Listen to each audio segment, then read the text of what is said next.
नमस्कार साथियों, आप सभी का हमारे ऑनलाइन यूट्यूब चैनल पर हार्दिक स्वागत है।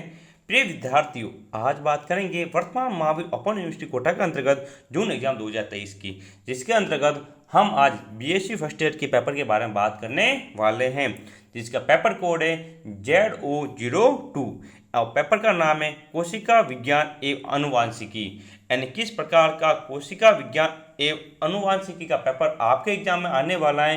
तो इस वीडियो को शुरू से लगाकर अंत तक आप पूरा देखें ताकि आपको पूरा पेपर अच्छी तरह से समझ में आ जाए। यदि आप हमारे चैनल पर नए हैं तो सबसे पहले हमारे चैनल को सब्सक्राइब करें ताकि आपको बीएससी फर्स्ट ईयर के जितने भी पेपर होने वाले हैं वह सभी समय पर मिलते रहें। तो शुरू करते हैं अपना आज का वीडियो। तो देखते हैं किस प्रकार का ZO02 का पेपर आने वाला है। तो देखिए, कोशिका विज्ञान एवं अनुवांशिकी के पेपर है। पेपर कोड है ZO02। 3 घंटे का होगा और 35 नंबर का ये होने वाला है।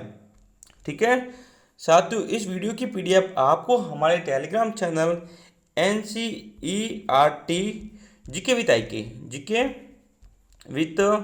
IK, ठीक है ना, IK हमारा यूट्यूब चैनल के नाम पर ही टेलीग्राम चैनल बना हुआ, जिसका लिंक नीचे दिया गया है। आप हमारे टेलीग्राम चैनल को ज्वाइन कर सकते हैं, वहाँ पर आपको इस वीडियो की पीडीएफ मिल जाएगी। ठीक है, तो देखते हैं खंड अ की बात करते हैं सेक्शन 1 के अंतर्गत, जो कि एक नंबर के 7 सवाल पूछे जाएंगे। तो देखते हैं पहला सवाल। देखिए पहला सवाल है, सबसे बृहद झिल्ली युक्त कोशिकांग कौन सा है। इन ऐसी कोशिका अंग का नाम बताना जिसकी झिल्ली सबसे बड़ी हो। ठीक है, दूसरा सवाल है, ग्लूकोज एवं अणु के संपूर्ण ऑक्सीकरण से कितनी एटीपी प्राप्त होती है।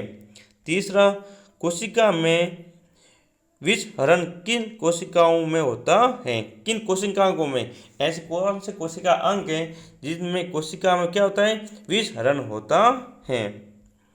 4 नंबर सवाल है, किन्हीं 2 झिल्ली भिन्न कोशिकांगों के नाम लिखिए। साथियों इंपॉर्टेंट कर लो, ऐसे कोशिका अंगों के नाम बताने जिनमें झिल्ली पाई नहीं जाती। 5वां सवाल है, न्यूक्लियोसाइड एवं न्यूक्लियोटाइड में प्रमुख अंतर बताइए। साथियों इंपॉर्टेंट सवाल है कि न्यूक्लियोसाइड और न्यूक्लियोटाइड में क्या अंतर है। आगे, प्रभाविता का नियम क्या है। साथियों मेंडल ने 3 नियम दिए थे, तो मेंडल के द्वारा दिए हुए तीनों नियम आप अच्छी तरह से पढ़ कर जाए, जो कि अनुवांशिकता के नियम थे। तो यहाँ पर प्रभाविता का नियम पूछा गया है, तो आप इस नियम के साथ साथ 2 नियम और हैं वह भी अच्छी तरह से याद कर जाए। 7वां सवाल है, काइनेमेटा क्या है। ठीक है, अब बात करते हैं सेक्शन बी की। तो सेक्शन बी के अंतर्गत पहला सवाल है, देखिए, साइटोपेंजर पर संक्षिप्त टिप्पणी लिखिए। तीसरा, न्यूक्लियोलस की खोज किसने की, उसकी संरचना एक कार्यों की विवेचना करें। अगला 4 नंबर वाला सवाल है, वो है, सेंट्रोमियर की स्थिति के आधार पर गुणसूत्रों के प्रकार बताइए। साथियों वेरी इंपॉर्टेंट सवाल कर लो कि सेंट्रोमियर की स्थिति के आधार पर गुणसूत्र के कितने प्रकार बताए गए हैं, वो आपको बताना है।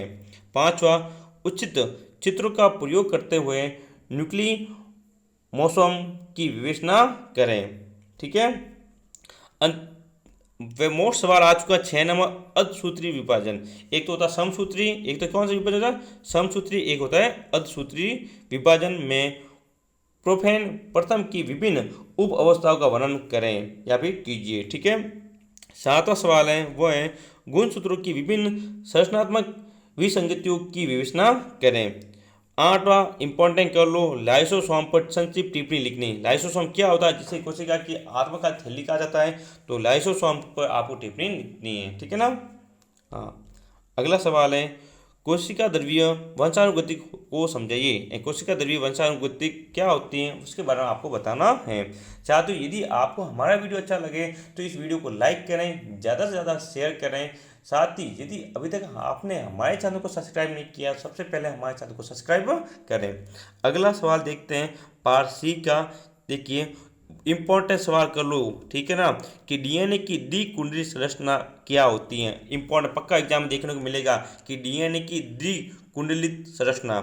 दूसरा है डीएनए के विभिन्न रूप, डीएनए के जो रूप है वो आपको बताने हैं। कुल मिलाकर आपको डीएनए पढ़ के जाना अच्छी तरह से। ठीक है, 11वां है अंतःपर्दवीय जालीय की संरचना एवं कार्यों को वर्णन कीजिए। अंतर्द्रव्यीय जालिका जो होती है, अंतर्द्रव्यीय जालिका, उसकी संरचना बनानी है और उसके कार्यों को आपको लिखना है। ठीक है। अगला सवाल, निम्न पर टिप्पणी लिखिए। किस पर टिप्पणी लिखनी? एक तो है आनुवंशिक कोड की विशेषताएं, एक है संलग्नता। ठीक है, ये वेरी वेरी मोस्ट है कि निम्न पर टिप्पणी लिखिए। कोशिका सिद्धांत और एक अपवाद, 7वें इंपॉर्टेंट पॉइंट का कोशिका सिद्धांत का पक्का सवाल एग्जाम में देखने को मिलेगा। और एक है माइटोकॉन्ड्रिया की संरचना की। माइटोकॉन्ड्रिया जिसे कोशिका का बिजली घर कहा जाता है, शक्ति ग्रह कहा जाता है, उसके बारे में आपको बात बतानी है, उसकी संरचना आपको लिखनी है। ठीक है, आगे चलते हैं। इंपॉर्टेंट सवाल देखो, पहला सवाल अति इंपॉर्टेंट है, बार बार एग्जाम पूछा जाता है कि मेसोसोम्स किसे कहते हैं। अगला सवाल है, प्रोकैरियोटिक कोशिकाओं में श्वसन एंजाइम कहाँ पर उपस्थित होते हैं? दो प्रकार की कोशिका होती है, एक तो प्रोकैरियोटिक, एक होते हैं यूकैरियोटाइट। देखिए आगे, लेनकारी तथा लाइसोजेनिक चक्र से आप क्या समझते हैं? चौथा सवाल वेरी वेरी इंपॉर्टेंट करो साथियों, इंपॉर्टेंट सवाल है ये वाला। ठीक है ना, कि कोशिका झिल्ली का तल मोजेक मॉडल किसने दिया? अच्छी तरह से पढ़ के देना, कोशिका झिल्ली का तल मोजेक मॉडल। आगे, कौन सी कोशिकांग आत्मघाती थैली के नाम से जानी जाती है? तो लाइसोसोम है, वो आत्मघाती थैली के नाम से जाना जाता है। ठीक है, तो अच्छी से इसको याद कर जाना। अगला सवाल है, टेलोमियर्स किसे कहते हैं? और 7वां सवाल है, युग्म विकल्पी किसे कहते हैं? ठीक है। अगला सवाल, अंतःपर्दवीय जालिका की संरचना के कार्यों का वर्णन की। साथ ही वापस सवाल आ चुका अंतर्द्रव्यीय जालिका, पहले भी सवाल आ चुका है। तो अंतःपर्दवीय जालिका आप अच्छी तरह से पढ़ के जाएं, इसके क्या कार्य हैं और इसकी क्या संरचना है, इंपॉर्टेंट कर लो, पक्का एग्जाम में देखने को मिलेगा। अगला, पक्षमापी की संरचना का सचित्र वर्णन कीजिए। पक्षमापी की संरचना का आपको बताना है, किस प्रकार की संरचना होती है। ठीक है ना। अगला सवाल, गुणसूत्रों के विभिन्न प्रकारों का वर्णन की। साथियों, एक तो अंतःपर्दवीय जालिका, दूसरा है गुणसूत्र के प्रकार, ये अच्छी से पढ़कर जाएं। 5वां, मेंडल की सफलता के क्या कारण थे? मेंडल ने जो मटर का पौधा है तो उस पर प्रयोग किए थे और 3 नियम दिए थे। कितने नियम दिए थे? 3 तो नियम पढ़कर जाएं आप अच्छी तरह से, और इसकी सफलता के कारण। अगला, रुधिर समूह के महत्व का वर्णन कीजिए। रुधिर समूह रक्त समूह, जो कि ए बी और ओ 4 प्रकार के रुधिर समूह पाए जाते हैं। आगे, निम्नलिखित पर संक्षिप्त टिप्पणी लिखिए। एक तो है गर्भ रक्ताणुकोरकता, एक है डाउन सिंड्रोम। तो आप साथ डाउन सिंड्रोम अच्छे से पढ़कर जाए। ठीक है ना, डाउन सिंड्रोम अच्छी तरह पढ़कर जाएं। अगला, जीवों की पारस्परिक क्रिया किसे कहते हैं? स्वपूरक जीन की अवधारणा समझाइए। और नमा मैंने कहा इंपॉर्टेंट सवाल, पहले भी सवाल आ चुका है कि लाइसोसोम के कार्यों का वर्णन कीजिए, कि लाइसोसोम के क्या क्या कार्य होते हैं। आगे, उन पांच वैज्ञानिकों के नाम लिखिए जिन्हें इलेक्ट्रॉन सूक्ष्मदर्शी के आविष्कार का श्रेय जाता है। देखो वापस सवाल आ चुका है ना, ये मैंने बोला था इंपॉर्टेंट, बार बार एग्जाम पूछा गया है कि मेसोसोम क्या है।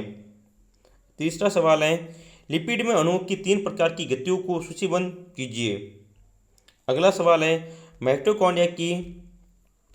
माइटोकॉन्ड्रिया की आंतरिक कला के साथ 4 प्रकार के जटिल व उनसे संबंधित एंजाइम उपस्थित होते हैं, उनके नाम लिखिए। 5वां अच्छे से पढ़ कर जाना कि 70S और 80S लाइबोसोम के में 3 अंतरों को दर्शाइए। इन दोनों में 3 अंतर बताने हैं। आगे, लाइसोसोम बहुरूपता दर्शाते हैं, इसके 4 रूपों को लिखिए। यानी कुल मिला के लाइसोसोम तो पढ़कर ही जाना है, 3 बार पेपर में अलग अलग सवाल पूछा गया है लाइसोसोम के बारे में।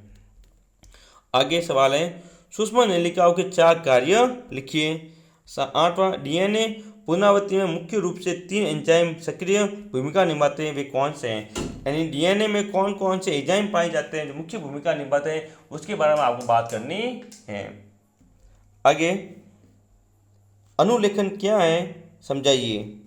कुछ अमीनो अम्ल के लिए 1 से अधिक गुड शब्द हैं, सिद्ध कीजिए।